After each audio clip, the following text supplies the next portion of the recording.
Hello friends, welcome to the defence target by Sangam sir. आज का हमारा टॉपिक है मौर्य साम्राज्य।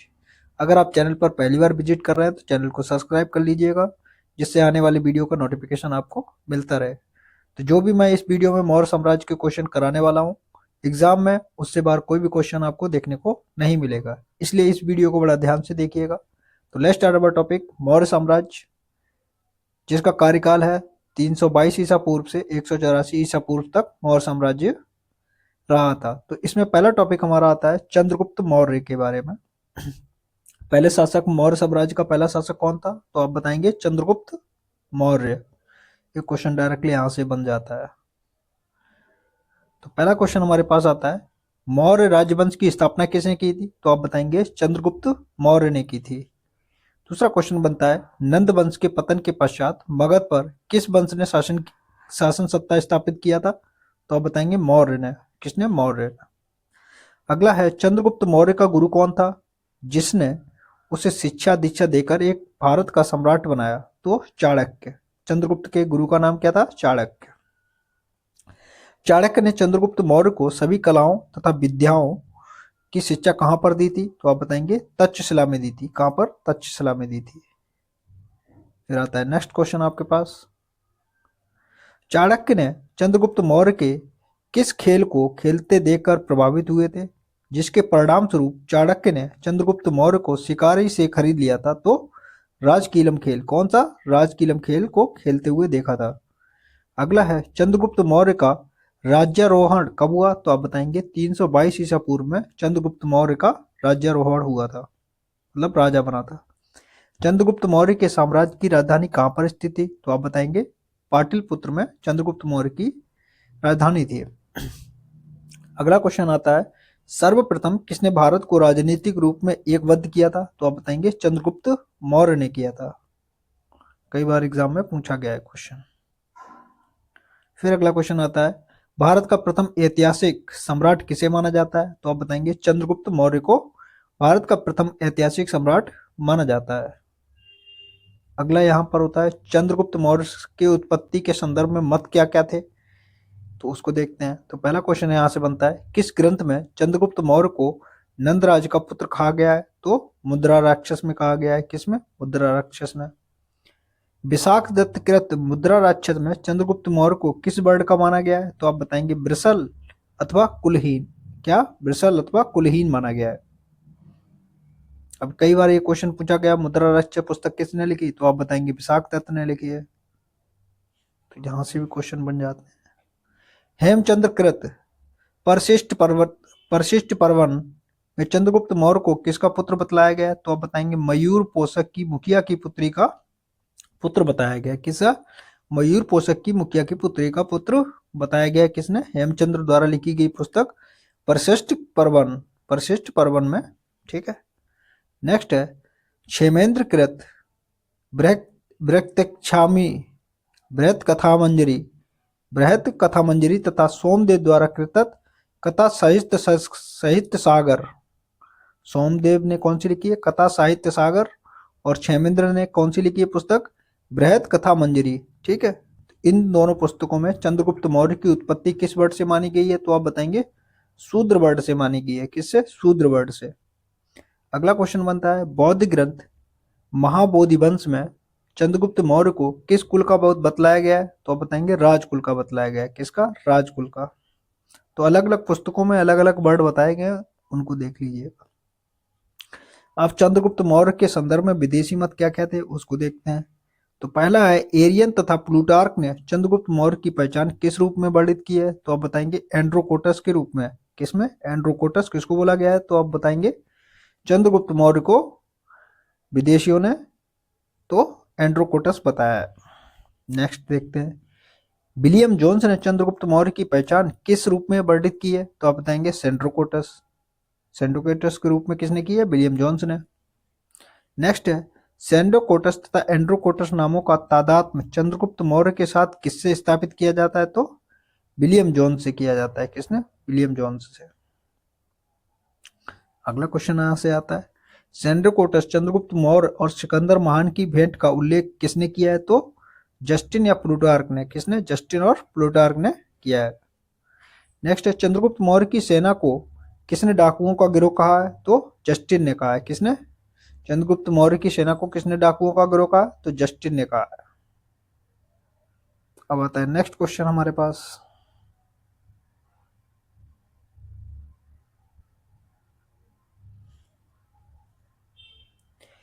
किन यूनानी इतिहासकारों ने लिखा है कि चंद्रगुप्त मौर्य ने 6 लाख सेना लेकर समूचे भारत पर अपना आधिपत्य स्थापित किया था? तो जस्टिन या प्लूटार्क ने यह बात कही है। किस इतिहासकार का कथन है कि सिकंदर की मृत्यु के पश्चात भारत ने अपनी गर्दन से दास्ता का जुआ उतार फेंका तथा अपने गवर्नरों की हत्या कर दी? इस स्वतंत्रता का जन्मदाता सेंड्रोकोटस चंद्रगुप्त था। तो कौन था? किसने बताया? ये जस्टिन ने बताया है। अब देखते हैं चंद्रगुप्त मौर्य की उपलब्धियां क्या क्या थी, उससे अनेक क्वेश्चन बनते हैं, उसको देखते हैं। तो पहला क्वेश्चन यहाँ से बनता है, चाणक्य ने किस कार्य की पूर्ति के लिए चंद्रगुप्त को तैयार किया था? तो यूनानियों के विदेशी शासन से देश को मुक्त कराना पहला कारण था। दूसरा कारण था नंदों के घृणित एवं अत्याचारपूर्ण शासन की समाप्ति के लिए भी चाणक्य ने चंद्रगुप्त को तैयार किया था। अगला है, चंद्रगुप्त मौर्य सर्वप्रथम अपना विजय अभियान किस क्षेत्र से प्रारंभ किया था? तो सिंध तथा पंजाब से शुरू किया था। अगला है, सिंध तथा पंजाब विजय के उपरांत चंद्रगुप्त मौर्य किस क्षेत्र पर आक्रमण किया था? तो मगध क्षेत्र पर आक्रमण किया था।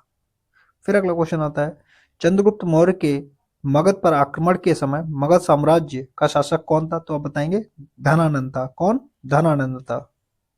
अगला है, चंद्रगुप्त मौर्य किस नंद शासक को पराजित कर मगध साम्राज्य पर अधिकार कर लिया था? तो धनानंद को पराजित कर मगध राज्य पर अधिकार कर लिया था।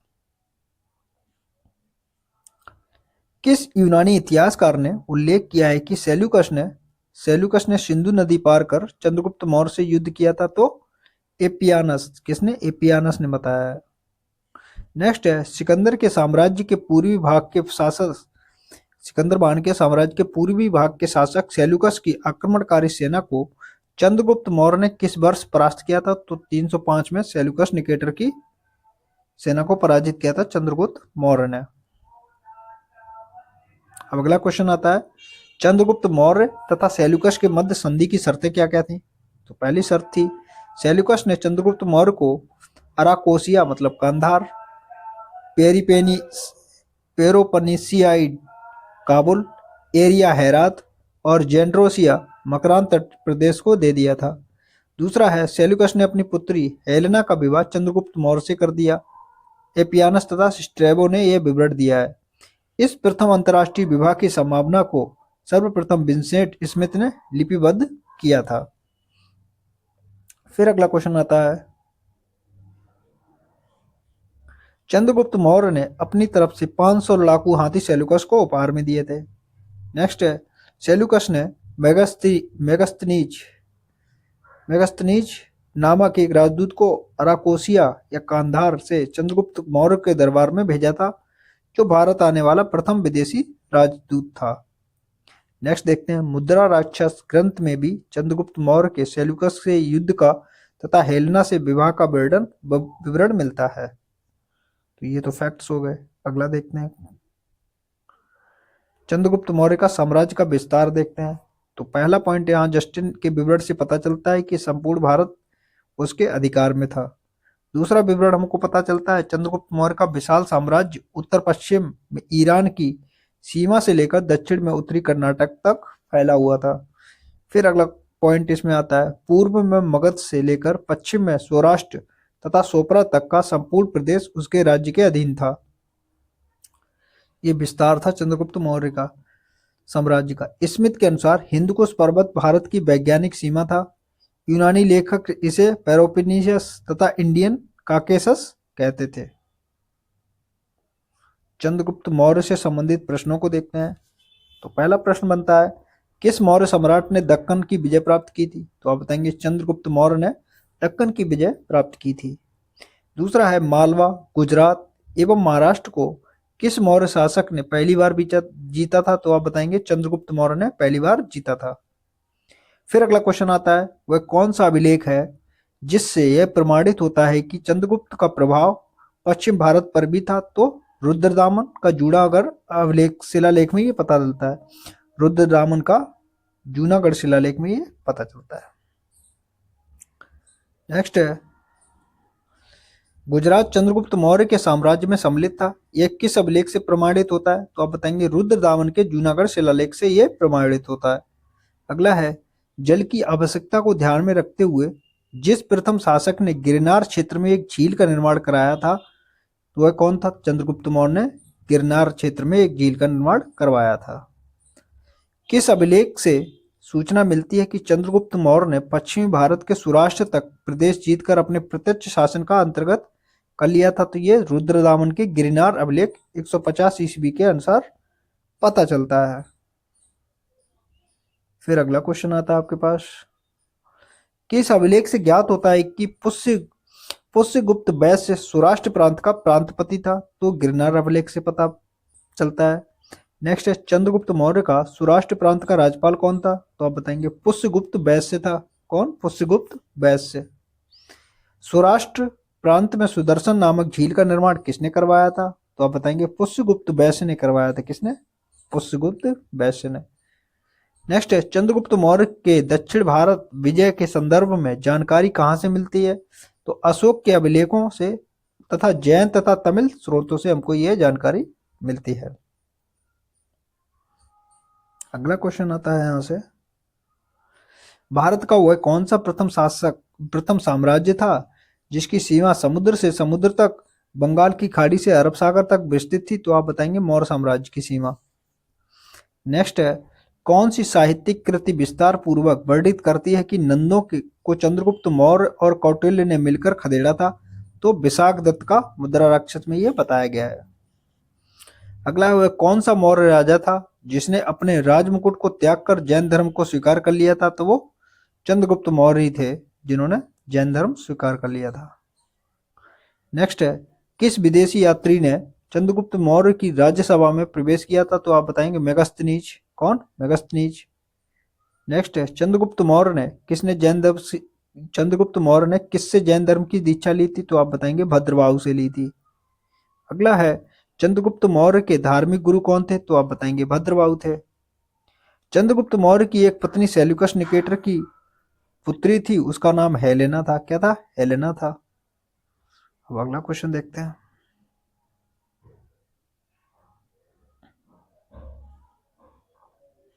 चंद्रगुप्त मौर्य अपने जीवन के अंतिम वर्षों में एक जैन साधु के साथ दक्षिण भारत चला गया। उस साधु जैन मुनि का नाम क्या था? तो आप बताएंगे भद्रबाहु था। अगला है, बृहत कथा तथा कथा सप्तपदी, वासवदत्ता, मुद्राराक्षस कृतियों में से किस कृति में चंद्रगुप्त मौर्य के मगध का राज सिंहासन प्राप्त करने की कथा कही गई है? तो मुद्रा राक्षस में यह बात बताई गई है। अगला है, किसी ग्रंथ में चाणक्य की उस योजना का विवरण मिलता है जिसके अनुसार उसने अंतिम नंद शासकों के एक मंत्री के षड्यंत्र को विफल कर चंद्रगुप्त मौर्य को राज सिंहासन पर आसीन करवाया था? तो ये मुद्रा राक्षस में ही पता चलता है। अगला क्वेश्चन बनता है यहां से, चंद्रगुप्त मौर्य के संदर्भ में तिथियों की जानकारी के स्रोत कहां से प्राप्त होते हैं? तो यूनानी स्रोतों से प्राप्त होते हैं। कहां से? यूनानी स्रोतों से प्राप्त होते हैं। फिर अगला क्वेश्चन आता है, चंद्रगुप्त मौर्य एवं खारवेल दोनों में क्या समानताएं थी? तो दोनों ने ही जैन धर्म ग्रहण कर लिया था। यह समानता थी चंद्रगुप्त मौर्य और खारवेल में। कौटिल्यकृत अर्थशास्त्र में क्या क्या बातें कहेंगी उसको देखते हैं। तो इतिहास में कौटिल्य को किन दो अन्य नामों से भी जाना जाता है? तो आप बताएंगे विष्णुगुप्त और चाणक्य के नाम से जाना जाता है। चाणक्य कहाँ के निवासी थे? तो आप बताएंगे तक्षशिला के निवासी थे। अगला है, चाणक्य मतलब कौटिल्य का जन्म किस परिवार में हुआ था? तो आप बताएंगे ब्राह्मण परिवार में हुआ था। अगला है, चाणक्य की किस शिक्षा केंद्र के प्रमुख आचार्य थे? तो आप बताएंगे तक्षशिला के थे। नेक्स्ट है, पुराणों में चाणक्य को क्या कहा गया है?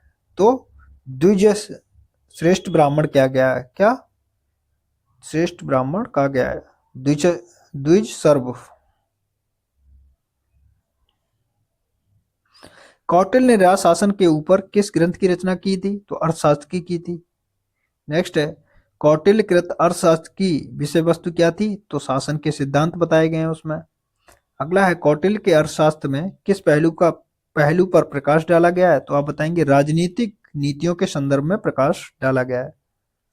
अर्थशास्त्र की विशेषताओं के बारे में देखते हैं। अर्थशास्त्र में 15 अधिकरण तथा 180 प्रकरण हैं। इस ग्रंथ में श्लोकों की संख्या 4000 बतलाई गई है। अगला है, प्रथम अधिकरण में राजस्व संबंधी विविध विषयों का वर्णन मिलता है। अगला है, द्वितीय अधिकरण नागरिक प्रशासन की विशद विवेचना की गई है। तृतीय तथा चतुर्थ अधिकरणों में दीवानी, फौजदारी, व्यक्तिगत कानूनों का उल्लेख मिलता है। फिर अगला आता है, पंचम अधिकरण के अंतर्गत सम्राट के सभासदों एवं अनुचरों के कर्तव्यों तथा दायित्वों का उल्लेख मिलता है। नेक्स्ट है, छठवें अधिकरण में राज्य के सप्तांगों, स्वामी, अमात्य, राष्ट्र, दुर्ग, बल, कोष तथा मित्र के स्वरूप एवं कार्यों का वर्णन किया गया है। अंतिम 9 अधिकरणों में राजा की विदेश नीति, सैनिक अभियान तथा युद्ध में विजय के उपाय, शत्रु देश में लोकप्रियता प्राप्त करने के उपाय, युद्ध तथा संधि के अवसर आदि विविध विषयों का विस्तार पूर्वक वर्णन प्रस्तुत किया गया है। तो इस प्रकार अर्थशास्त्र मुख्यतः शासन की व्यवहारिक समस्याओं से संबंधित रचना है। इसके बारे में हमने डिस्कस कर लिया है। हम नेक्स्ट क्वेश्चन देखते हैं। किस पुरातत्वविद ने कौटिल्य के अर्थशास्त्र की पांडुलिपि को सर्वप्रथम खोजा तथा उसका अध्ययन किया? तो आर शाम शास्त्री ने किया था। किसने? आर शाम शास्त्री ने।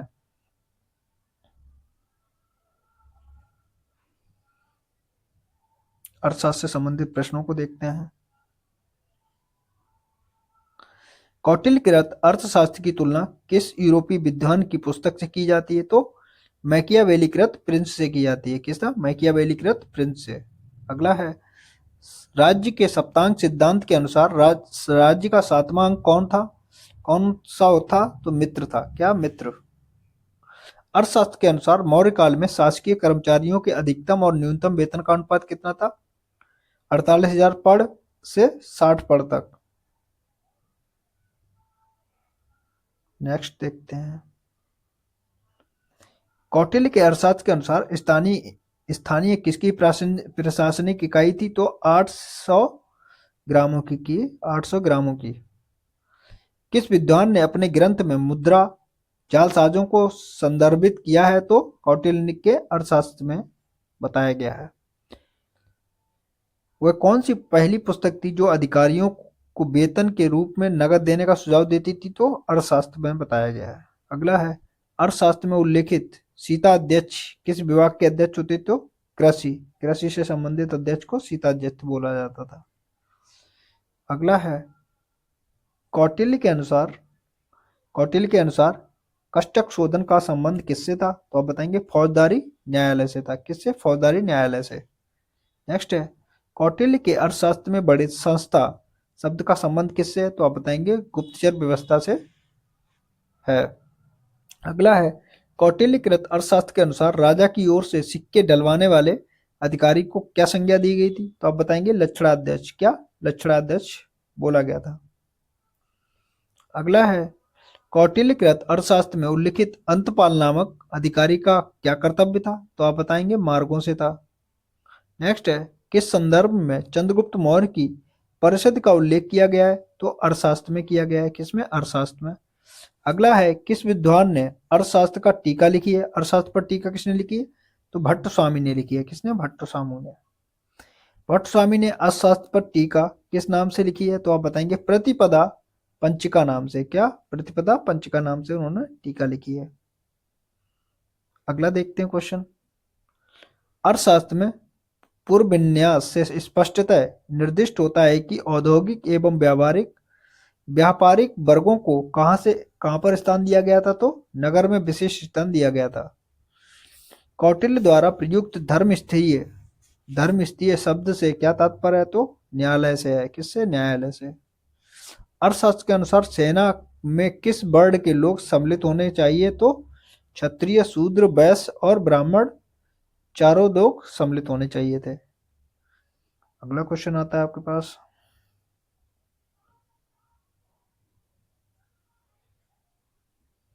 कौटिल्य द्वारा राजा के संदर्भ में दिए गए सत्य कथन क्या है? तो राजा को सर्वशक्तिशाली होना चाहिए, राजा को शक्तिशाली सेना रखनी चाहिए, जासूसी के लिए राजा को बहुतायत में जासूस रखने चाहिए। फिर अगला आता है, कौटिल्य के अर्थशास्त्र में कर संग्रहकर्ता को क्या कहा गया है? तो समाहर्ता कहा गया। क्या? समाहर्ता। नेक्स्ट है, किसने कहा है कि राजा को मंत्रियों के से परामर्श लेनी चाहिए, अकेला पहिया नहीं चल सकता? तो ये कौटिल्य ने कहा है। किसने? कौटिल्य ने कहा है। नेक्स्ट देखते हैं,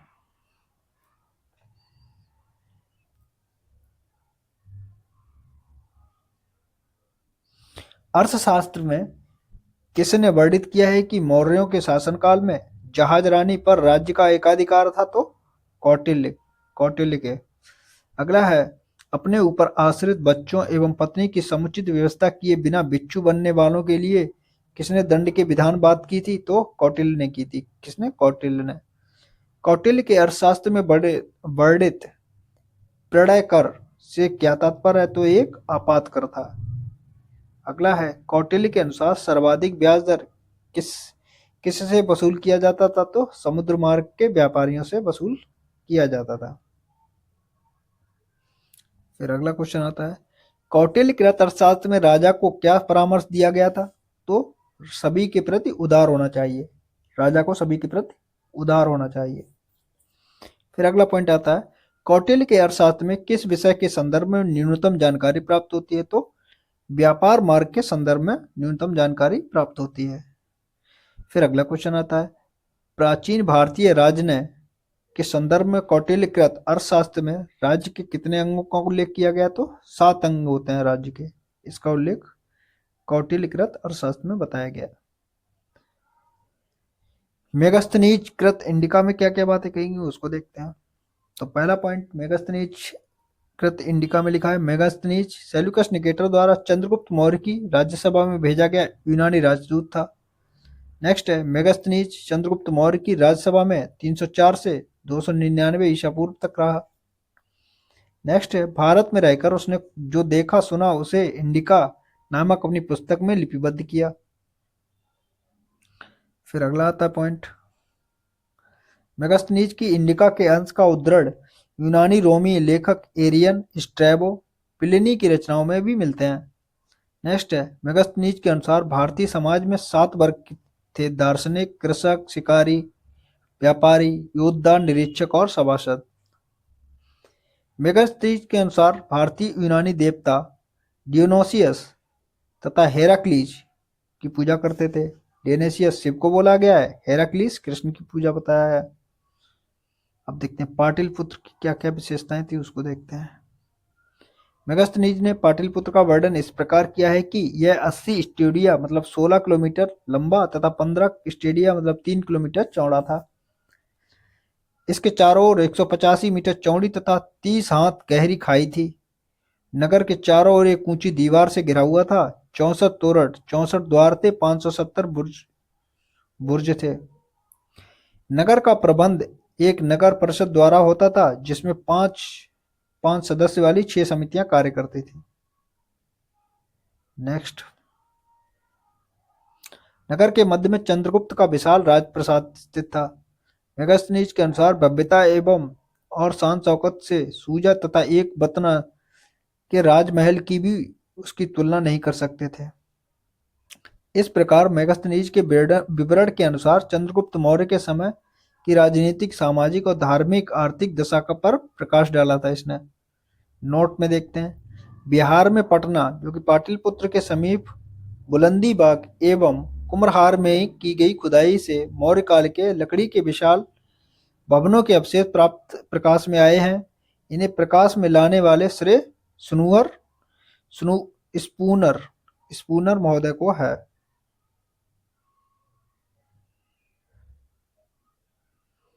हम नेक्स्ट देखते हैं, किस प्राचीन नगर के अवशेष कुम्भरहार स्थल से प्राप्त हुए? तो पाटलिपुत्र से प्राप्त हुए हैं। अगला है, बुलंदी बाग प्राचीन स्थल का संबंध किस प्राचीन नगर से है? तो पाटलिपुत्र से है। अब इंडिका से संबंधित प्रश्नों को देखते हैं, कई क्वेश्चन इंडिका से पूछे गए। मेगास्थनीज की पुस्तक का नाम क्या था? तो आप बताएंगे इंडिका। इंडिका का लेखक कौन था? तो मेगास्थनीज था। नेक्स्ट है, कौन सा स्रोत मौर्यों के नगर प्रशासन का विस्तृत विवरण प्रस्तुत करता है? तो आप बताएंगे इंडिका करती है। नेक्स्ट है, भारत के बारे में मेगास्थनीज के मौलिक विवरण खो गए हैं, उसके कुछ इस संस्मरण किसके वृत्तांतों में संरक्षित किए गए हैं? तो एरियन और डियोडोरस डियोडोरस डियोडोरस में संरक्षित किए गए। प्राचीन भारत की यात्रा करने वाले विदेशी यात्रियों में सबसे पहला यात्री कौन था? तो मेगास्थनीज आया था। मेगास्थनीज के अनुसार पाटलिपुत्र नगर एक समिति के द्वारा शासित होती थी, जिसमें सदस्यों की संख्या कितनी बताई गई है? 30 बताई गई है। कितनी? 30 सदस्य होते थे। अब अगला क्वेश्चन आता है यहाँ पर, मेगास्थनीज द्वारा लिखित इंडिका लुप्त हो चुकी है, किंतु उसके अंश किन यूनान एवं रोम के लेखकों की कृति से में बचे हुए हैं? तो आप बताएंगे डीसीएस, डियोडोरस सेलुकस और स्ट्रैबो की कृतियों में बचे हुए हैं। अगला है, किस दक्षिण भारतीय राज्य का उल्लेख मेगास्थनीज की इंडिका में है? तो पांड्य राज्य का उल्लेख भी मेगास्थनीज की इंडिका में है। अब यहाँ पर चंद्रगुप्त हमारा टॉपिक कंप्लीट हो गया है। अब देखते हैं हम बिंदुसार, चंद्रगुप्त का पुत्र, अमित्रघात के नाम से भी जिसको जाना जाता है। इसका शासनकाल 298 ईसा पूर्व से 273 ईसा पूर्व तक था। तो पहला क्वेश्चन बनता है, चंद्रगुप्त मौर्य के पश्चात मौर्य साम्राज्य का शासक कौन हुआ? तो आप बताएंगे बिंदुसार हुआ, जिसको अमित्रघात भी बोला गया है। फिर अगला क्वेश्चन आता है, यूनानी लेखकों ने बिंदुसार को किस अन्य नाम से संबोधित किया? तो आप बताएंगे अमित्रोकेडीज या अमित्रघात अथवा शत्रुओं का नाश करने वाला। नेक्स्ट देखते हैं, जैन ग्रंथों में बिंदुसार को क्या कहा गया है? तो आप बताएंगे सिंहासन या सिंहसेन कहा गया है। नेक्स्ट देखते हैं, वायु पुराण में बिंदुसार के लिए किस नाम का प्रयोग किया गया है? तो भद्रसार कहा गया है। क्या? भद्रसार। चीनी ग्रंथ फायून चूलिन में बिंदुसार के लिए किस नाम का प्रयोग किया गया? तो आप बिंदुपाल का नाम किया गया। क्या? बिंदुपाल। मौर्य शासक बिंदुसार के समय तक्षशिला में हुए विद्रोह को दबाने के लिए बिंदुसार ने तक्षशिला किसको भेजा था? तो अशोक को भेजा था। किसको? अशोक को भेजा था।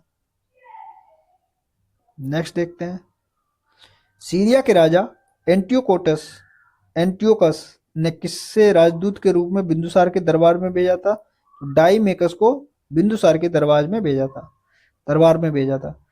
मिस्र के राजा टॉलमी द्वितीय फिलाडेल्फस ने किसे अपना राजदूत बनाकर बिंदुसार के दरबार में भेजा था? तो डायनोसियस को भेजा था। किसने? डायनोसियस ने। बिंदुसार ने सीरिया नरेश एंटियोकस से किन वस्तुओं की मांग की थी? तो आप बताएंगे मीठी मदिरा, सूखी अंजीर और दार्शनिक की मांग की थी। नेक्स्ट देखते हैं, मौर्य शासक बिंदुसार का प्रधानमंत्री कौन था? तो खल्लाटक। कौन था? खल्लाटक। मौर्य शासक बिंदुसार का प्रधानमंत्री कौन था? तो आप बताएंगे खल्लाटक था। कौन? खल्लाटक।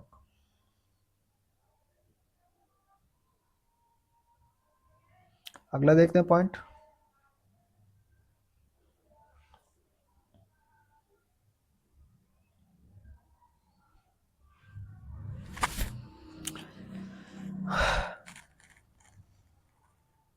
बौद्ध साक्ष्यों के अनुसार बिंदुसार के समय अवंती और उज्जैनी के राजा उपराजा कौन था? तो आप बताएंगे अशोक था।